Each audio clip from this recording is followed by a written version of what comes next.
20일간 구원에 관한 메시지를 또 여러분하고 좀 나누도록 하겠습니다. 자, 우리 신학을 하신 분들은 구원론을 배우셨을 것이고요. 그 구원론에 보면 구원의 서정에 관한 얘기들을 이렇게 쭉 합니다. 여러분 잘 알고 있듯이요. 그러니까 이제 소명, 중생, 회심, 신앙, 그다음에 칭의, 양자, 성화, 그리고 이제 박형용 박사님이 좀 이렇게 주장했던 견인까지 그리고 영화까지 이렇게 9단계로 얘기를 합니다. 보통은 이게 이제 구원의 서정이지 않습니까? 구원의 과정이라고 할 수가 있는데요. 사실 구원 안에 이 모든 것들이 포함된다고 볼 수가 있습니다.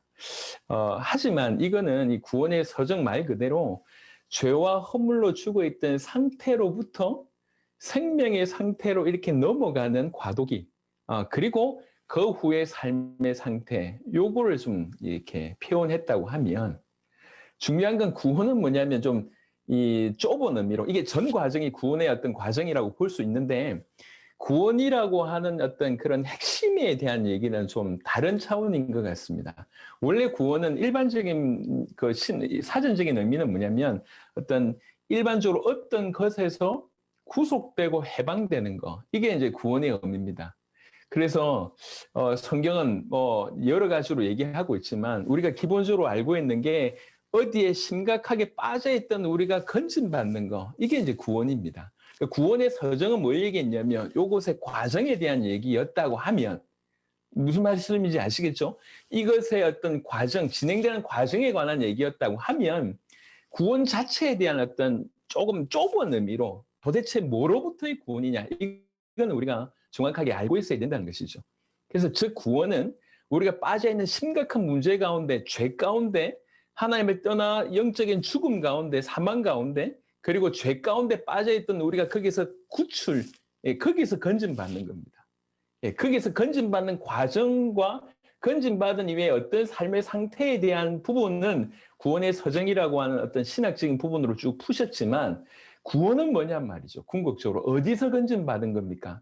이것은 약간 요 각도와는 약간 다른 각도라고 볼 수가 있습니다. 그래서 궁극적으로 아주 좁은 의미에서 구원은 어디에서 빠져있는 심각한 문제에서 건진받는다. 즉 죄로부터의 구속, 대적으로부터, 사단으로부터의 해방, 하나님 떠나 영적으로 죽어있는 우리가 하나님 만나서 생명 얻음, 이런 부분을 구원으로 우리가 정의할 수 있겠다고 생각합니다. 그러니까 그런 과정이 구원의 서정으로서 이제 소명, 중생, 회심, 신앙, 칭의, 양자, 성화, 견인, 영화, 이렇게 9단계로 이렇게 간다고 얘기를 합니다. 사실 이 9단계 구원의 서정에 관해서도 지금 학자들 사이에서는 이게 과연 성경적이 맞냐, 이런 얘기들이 좀 이게 많이 논란이 되고 있다고 하는데, 그건 그거고요. 이건 어떻게 보면 말 그대로 서정이니까, 과정이니까요.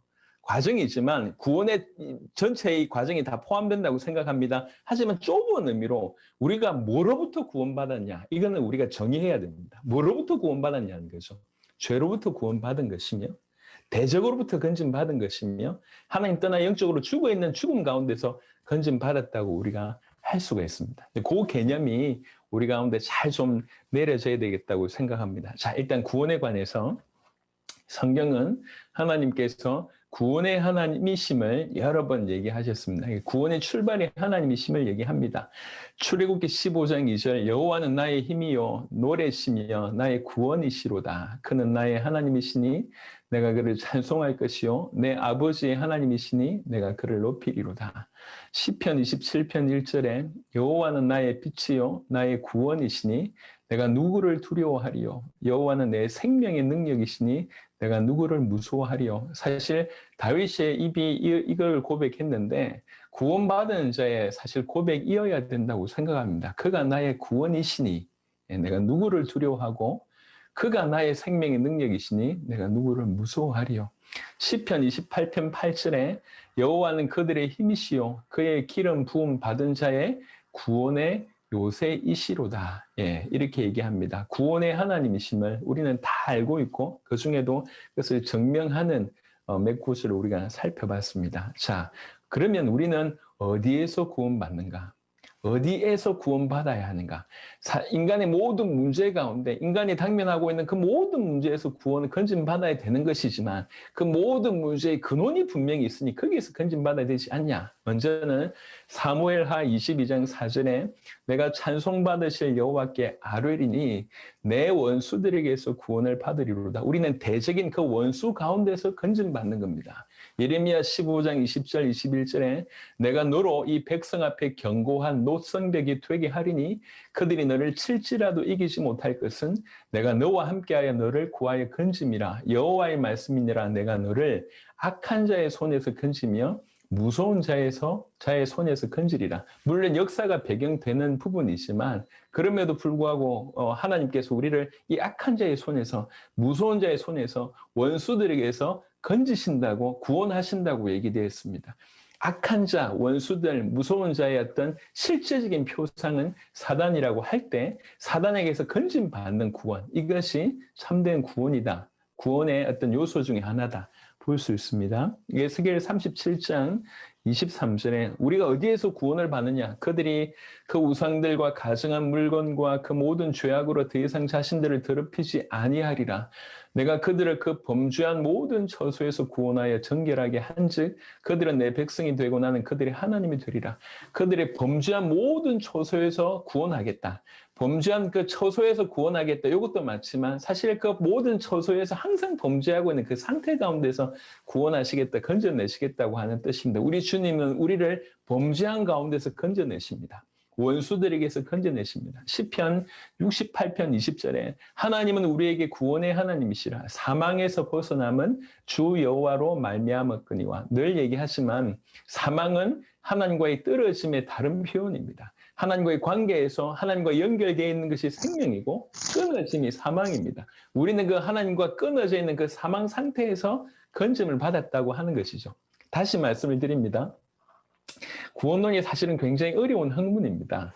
구원론을 좀 깊이 들어가면 들어갈수록 굉장히 이렇게 연구해야 될 부분들이 굉장히 많은 거예요. 구원론이 너무 어마어마한데, 근데 너무 어마어마하다 보니까 성도들이 구원을 잘못 이해하는 그런 경우들이 많습니다. 그냥 어렵다고만 치부하지 구원이 뭔지에 대해서 접근을 못하고 있습니다.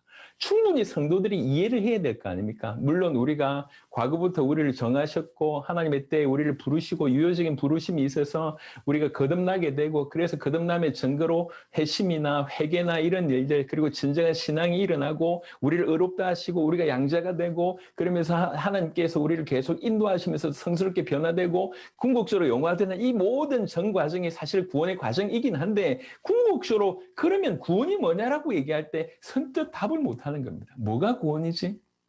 예, 뭐 구원은 구원인데 나는 구원받았다 확신이 있다고 얘기하지만 정작 구원이 뭐냐 물어보면 답을 못합니다. 예, 그래서 우리 성도들이 충분히 이해할 수 있을 만큼 구원을 설명해 줘야 됩니다. 말 그대로 일반적인 사전적인 정의도 어디에서 건짐받는 겁니다. 해방받는 겁니다. 우리 인간의 문제의 근원이 뭔지를 알게 된다면 거기에서 빠져나온 게 구원이라고 하는 것이 정의가 별로 복잡하지 않을 겁니다. 사단의 손아귀에서 해방받고 죄에서 우리가 구속을 받고 그리고 하나님 떠나서 사망 가운데 있는 우리가 다시 하나님을 만나게 되는 이것이 참된 의미의 구원이라고 얘기하고 이것을 설명하는 과정이 구원의 서정이고 예, 이렇게 구원받은 자의 삶의 상태도 그 구원의 서정 가운데 들어있다고 볼 수가 있습니다. 신학적으로 접근하는 것도 필요하지만 성도들이 이게 구원이구나 이해해야 될 거 아닙니까?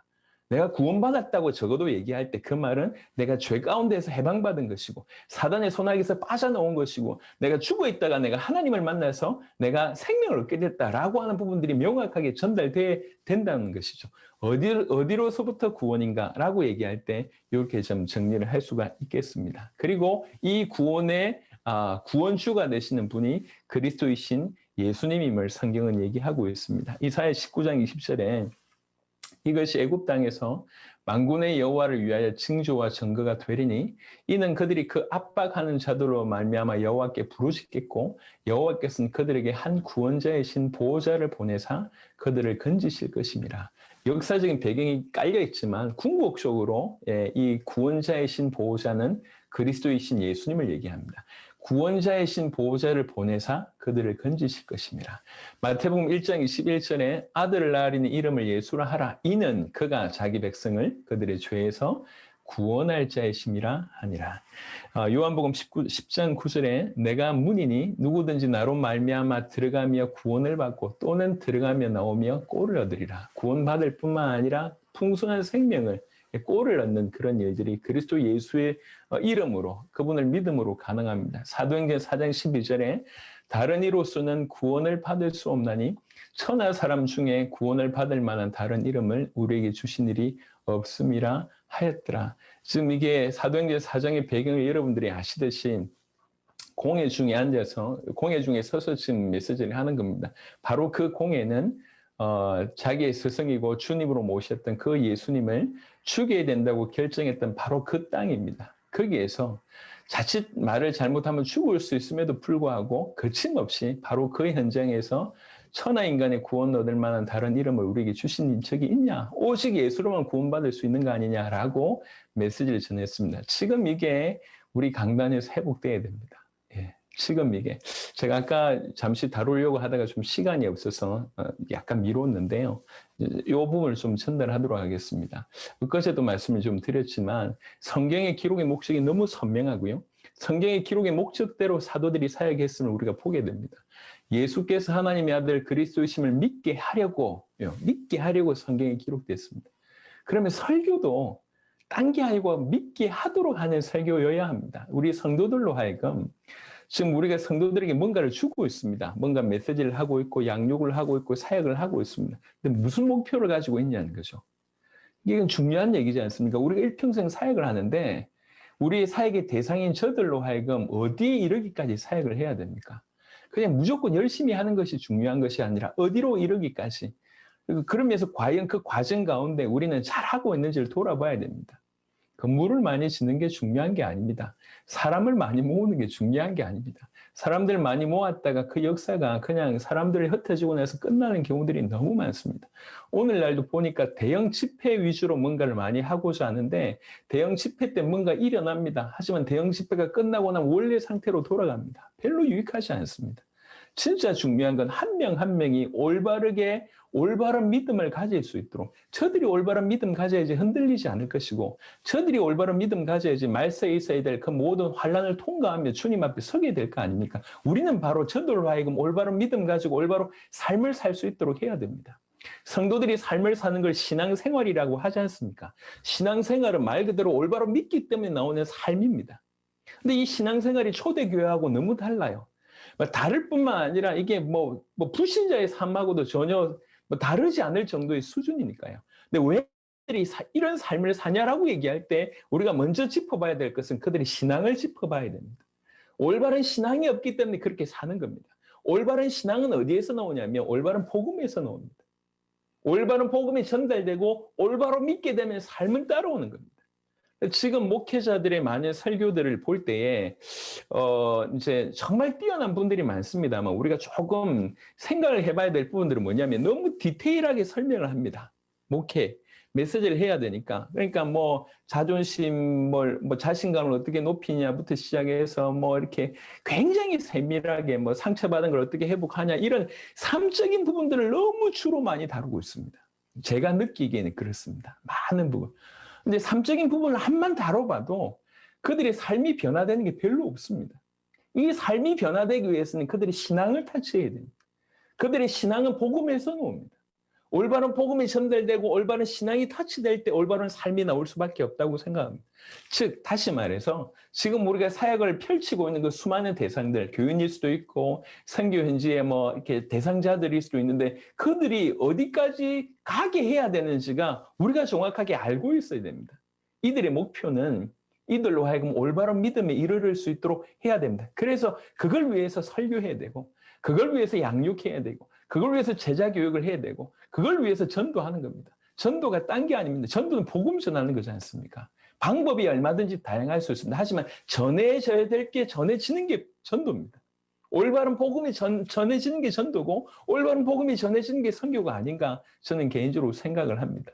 그래서 성경 기록의 목적에 맞게끔 예, 우리가 사역하는 것이 올바르고 그 사역에 맞게끔 우리의 어떤 대상들이 다 올바른 신앙과 올바른 삶에 이르를 수 있도록 도와야 됩니다. 그걸 위해서 여러 가지 도구가 필요한데 이 도구가 목적이 되면 안 됩니다. 사람을 많이 모으거나 뭐 교회당을 크게 하거나 그건 뭐 그냥 도구이죠. 그게 중요하지 않습니다. 진짜 중요한 것들, 예, 올바른 믿음을 가지고 올바른 믿음을 가지기 위해서 올바로 살게 하는 것이 맞다고 생각합니다. 올바른 믿음을 가져야지 올바른 구원을 얻을 수가 있습니다. 자, 그 다음에 믿음으로 구원받는 부분들을 얘기하겠습니다. 하나님은 구원의 하나님이시고 어디에서 구원받는지를 언급했고 그 구원의 유일한 구원주가 그리스도이신 예수님이라고 얘기했습니다. 이 구원의 시작은 철저하게 삼위일체 하나님의 사역입니다. 하지만 그리스도 예수를 믿음으로 구원받을 수 있음을 또 성경은 얘기하고 있습니다. 에베소 2장 8절에 너희는 그 은혜에 의하여 믿음으로 말미암아 구원을 받았으니 이것은 너희에게서 난 것이 아니요 하나님의 선물이라. 그래서 자랑할 수가 없습니다. 구원은 믿음으로 말미암는데 이 믿음 또한 하나님이 주셔야 됩니다. 하나님이 은혜로 주셔야지 이 믿음이 생긴다는 거죠. 은혜에 의하여 믿음으로 말미암아 구원을 받았으니 이것이 너희에게서 난 것이 아니요 하나님의 선물이라. 정말 축복인 것 같습니다. 제가 마태복음 16장의 언급을 조금 드리긴 했지만 주는 그리스도시요 살아계신 하나님의 아들이십니다라고 얘기할 때 저는 마태복음 16장 17절 예수님의 어떤 반응을 보고 묵상하면서 굉장한 충격을 받았습니다. 아니 우리가 생각할 때 별말 아닌 것 같은데 누구나 할 수 있는 말인 것 같은데 예수님은 너무 반응이 네가 이걸 어떻게 알았냐. 정말 아버지께서 이건 혈육으로 알 수 있는 게 아닌데 내 아버지께서 너에게 알리셨구나. 너무나 축복받은 사람이다. 이러면서 너는 베드로다. 이 반석에게 내 교회를 세우고 음부의 권세가 이기지 못하고 네가 땅에서 매면 하늘에서 매고 네가 땅에서 풀면 하늘에서 풀리리라. 그러니까 엄청난 축복을 그냥 막 쏟아 부어주십니다. 그냥 베드로는 주는 그리스도시요 살아계신 하나님의 아들이십니다. 이 말 한 것 같은데 예수님의 반응이 너무나 폭발적인 반응이어서 그것 때문에 제가 놀랐습니다. 이게 뭐지?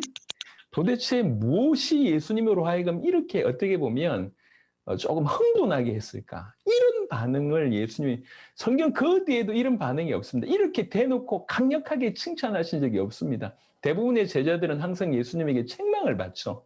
예, 죄송합니다. 예, 믿음 없는 것들아. 이런 책망만 계속 받았는데, 그리고 사도 아닌 몇몇 이방인들은 오히려 칭찬을 받죠. 내가 이만한 믿음을 본 적이 없다 싶어서 이 칭찬을 받는데, 사도들에게 칭찬을 해준 거의 본문이 거의 없습니다. 근데 이 본문은 칭찬 중에도 그 마음의 어떤 예수님의 마음의 흥분 상태를 볼 만큼 제가 보여진 거죠.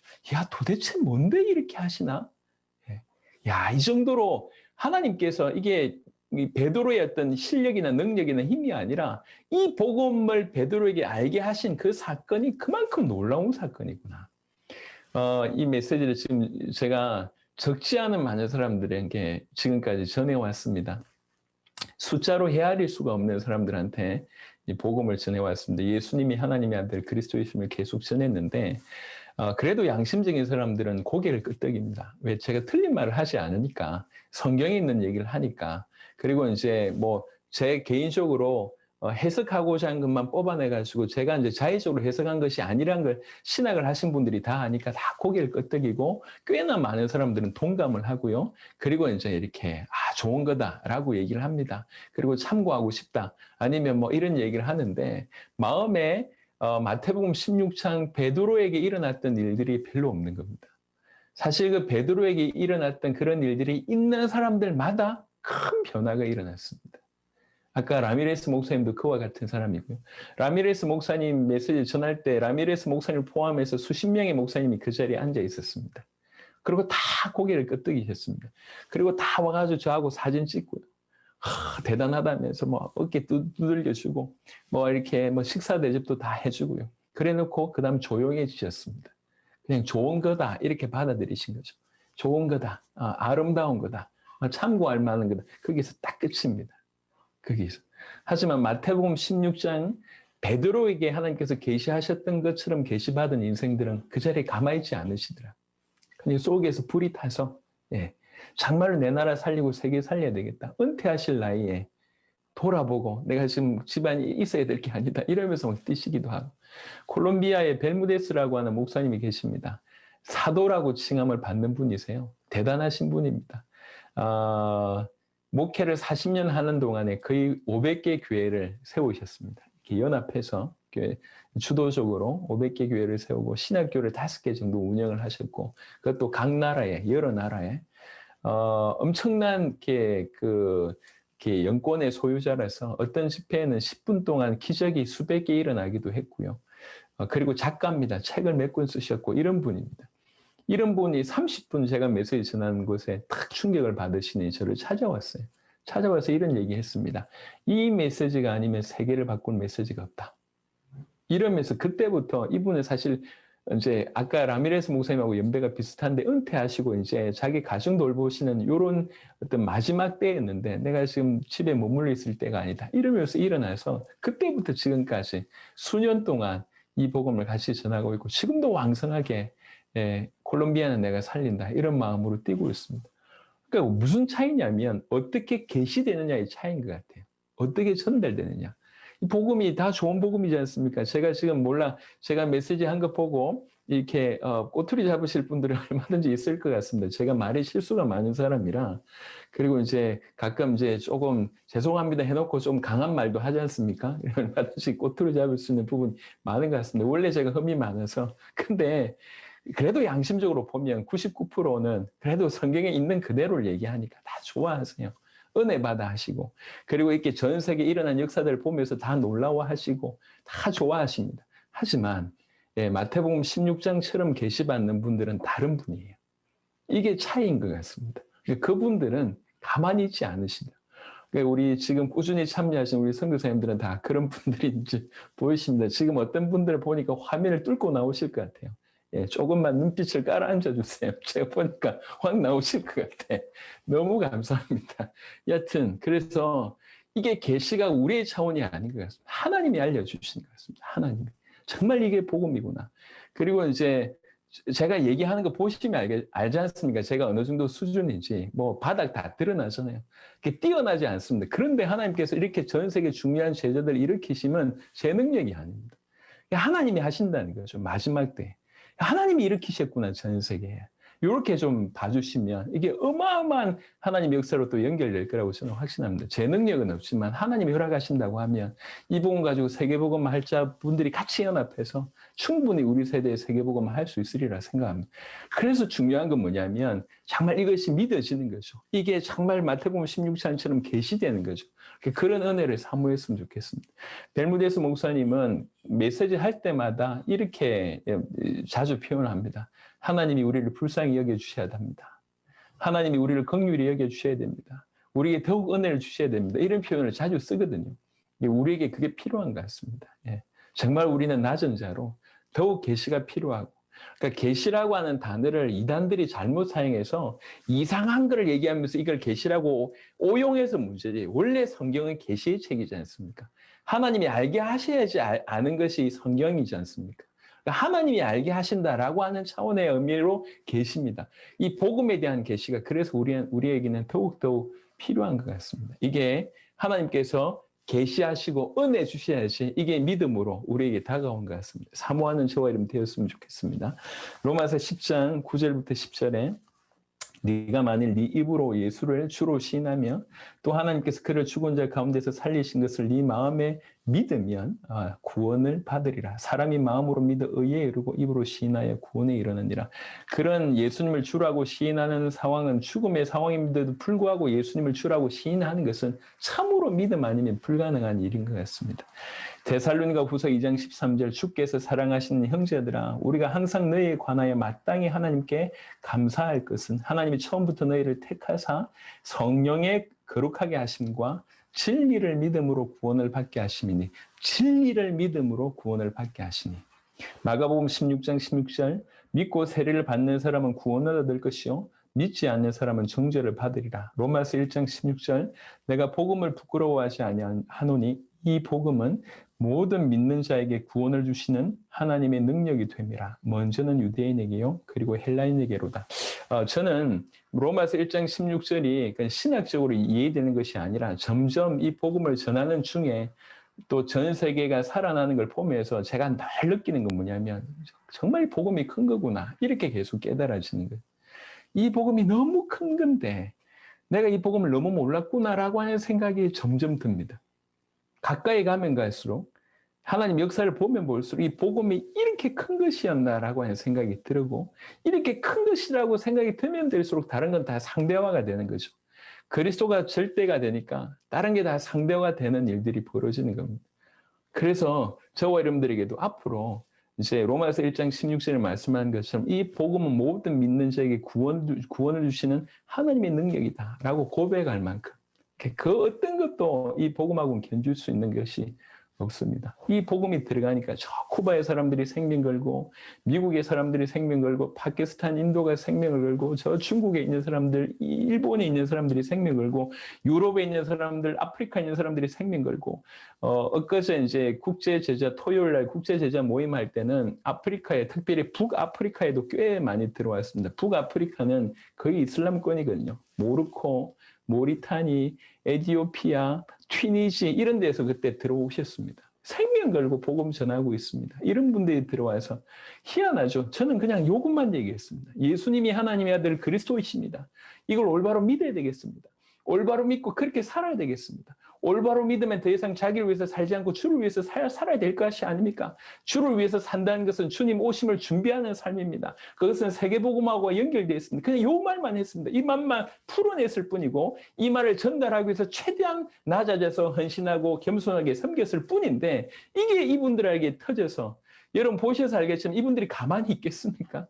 우리가 지금 열 몇 분의 간증을 들었습니다. 여러분 느낌이 어떻습니까? 이분이 그냥 이론가입니까? 아니면 행정가입니까? 이분들은 가만히 있지 않습니다. 생명이 돼가지고 막 뛰고 계십니다. 우리는 보고를 뭐 요구하지 않고 지시하지 않지만 생명이 들어간 이분들이 계속 뛰고 있습니다. 멈출 수가 없습니다. 계속 확산됩니다. 예. 이런 일들이 지금 전 세계적으로 일어나고 있습니다. 그야말로 복음은 예, 하나님의 능력 중에 하나님의 능력입니다. 확인하고 있습니다. 이제 이 복음이 모든 나라에 흘러 들어갈 것이고 모든 민족에게 흘러 들어갈 것입니다. 예, 다른 건 몰라도 이게 복음이 맞다고 하면 그리고 마지막 때에 주님 오시기 위해서 준비하시기 위해서 일으키신 큰 사역이 맞다고 하면 멈출 수가 없습니다. 여러분 한번 생각해 보십시오. 모든 민족에게 특별히 이게 정말로 필요하다 그러면 틀림없이 전달될 겁니다. 예, 우리가 하지 않더라도 하나님 하실 것입니다. 지금 이런 상황에 제가 없어도 세계복음화 되겠냐? 예, 100%입니다. 예. 제가 앞에 리더가 있고 없고가 중요한 게 아닙니다. 리더가 없어도 얼마든지 되는 게 세계복음 아니겠습니까? 예, 저는 있다고 하면 조금 도움이 될지 모르겠지만 제가 없어서 이게 막힌다. 그럴 리 없습니다. 생명 걸고 복음 전합니다. 제가 앞에서 민폐만 안 끼치면 더 잘 될 것 같습니다. 그래서 어떤 한 지도자 때문에 모든 것이 된다. 이건 아닙니다. 혹시 그 지도자가 사라진다 할지라도 굴러가는 게 올바르지 않습니까? 지금 우리는 그렇게 하고 있습니다. 제가 없어진다고 이게 막힐 게 아니에요. 이 복음이 우리 세대의 세계복음화 전 흘러가는 것이 막히지 않습니다. 이런 은혜 가운데 지금 있는 것입니다. 그래서 제가 계속 확인하는 바죠. 복음이 너무 크구나. 우리는 너무나 큰 복음을 우리가 받은 거 아닌가 생각을 합니다. 그래서 성경에도 이 복음을 받은 자, 구원받은 자에 대해서 성경은 이렇게 표현하고 있습니다. 신명기 33장 29절에 이스라엘이여 너는 행복한 사람이로다. 여호와의 구원을 너같이 얻은 백성이 누구냐? 그는 너를 돕는 방패시오. 네 영광의 칼이시로다. 네 대적이 너에게 복종하리니 네가 그들의 높은 곳을 밟으리로다. 참 너는 행복한 자다. 이렇게 얘기합니다. 빌립보 2장 12절에 그러므로 나의 사랑하는 자들아 너희가 나 있을 때뿐만 아니라 더욱 지금 나 없을 때도 항상 복종하여 두렵고 떨림으로 너희 구원을 이루라. 이 부분은 제가 조금 설명을 할 필요가 있을 것 같습니다. 이 본문을 가지고 건설 구원을 주장하시는 분들이 있습니다. 구원은 받은 것이 아니라 계속 이루어가야 된다. 이렇게 표현합니다. 하지만 그런 각도가 아닐 것 같고요. 구원은 현재 이루어졌고 아직 완성되지 않았습니다. 이미와 아직 사이에 있는 거지 않습니까? 근데 이 구원을 자칫 잘못하면 이렇게 생각하는 것 같아요. 내가 구원받았다라고 하는 것을 그냥 보험으로 생각하고 천국 갈 어떤 보험 생각하고 나서 그냥 마음대로 사는 사람들이 있습니다. 이런 사람들은 어떻게 보면 구원하고 상관이 없어요. 구원은요, 나를 위해서 대신 그분이 죽어주심으로 이루어진 사건입니다. 조금 다른 각도로 얘기하자면 내 죄가 그를 죽였습니다. 이렇게 믿는 겁니다. 그렇게 믿는 사람이 구원받아놓고 함부로 죄를 범하냐? 있을 수 없습니다. 있을 수 없는 것이죠. 이 구원이 얼마나 귀한 줄 알고 이 구원을 잘 수종드는, 내가 받은 이 복음을 너무 귀하게 여기고 내가 구원받았으면 너무 감사하고 한편으로는 두려움으로 한편으로 떨림으로 귀중한 구원을 이루어가는 겁니다. 그 구원을 점점 알아가고 그 구원을 점점 누려가고 그 구원을 점점 나눠가는 겁니다. 굳이 얘기하자면 좋은 핸드폰을 제가 가지고 있습니다. 예. 근데 저는 기계치입니다. 예. 관심 없는 부분은 제가 잘 몰라요. 인터넷도 마찬가지고요. 그래 지금 제 옆에 항상 스텝이 대기하고 있습니다. 제가 비상상태가 터지면 모르니까요. 이걸로 할 수 있는 역할들이 너무 많습니다. 하지만 저는 전화하고 문자 받고 카톡 말고는 할 줄 아는 게 없습니다. 아예 신경을 안 써요. 그런데 동일한 핸드폰을 가지고 많은 부분을 할 수 있는 분이 있습니다. 무슨 차이죠? 예, 아는 것과 누림의 차이입니다. 똑같은 걸 내가 받았지만 내가 알지 못하고 누리지 못하면 암만 좋은 거라도 저는 굳이 좋은 핸드폰으로 바꿀 필요가 없는 것 같아. 보니까. 근데 좋은 핸드폰을 좋게 사용하는 사람들 있지 않습니까? 마찬가지입니다. 우리에게 주어진 구원이 너무 큰데 이 구원을 알지 못하고 누리지 못한다고 하는 것이 얼마나 어리석냔 말이에요. 우리에게 주어진 구원을 얼마나 어마어마한지 깨닫고 그것을 알아가고 그것을 누려가고 그것을 정언하는 어떤 그런 의미로서의 구원을 이루라고 하는 표현을 썼다고 저는 생각을 합니다. 얼마나 큰 구원입니까?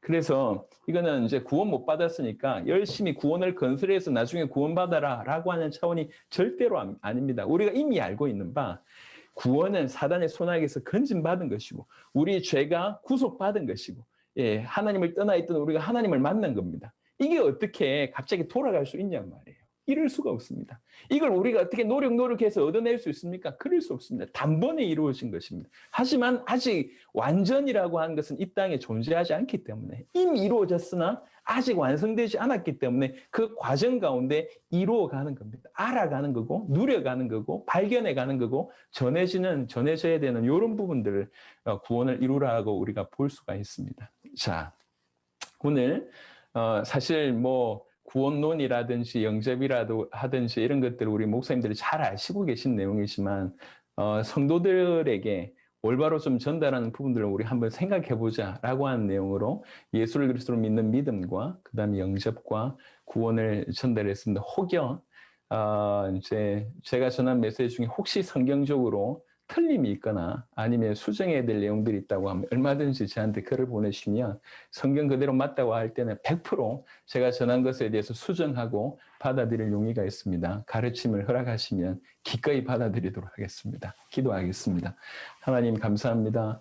오늘도 우리 선교사님들과 또 중요한 사역자들과 함께 말씀 나누게 하심을 감사합니다. 우리의 눈을 계속 열어주시고 주님이 우리를 더욱 불쌍히 여기시고 긍휼히 여기시다. 더욱 선명하게 복음을 우리에게 알려주시고 그 복음을 통하여 전 세계를 살리는 역할 능히 감당하도록 축복하옵소서. 우리 주 예수 그리스도 이름으로 기도드렸습니다. 아멘.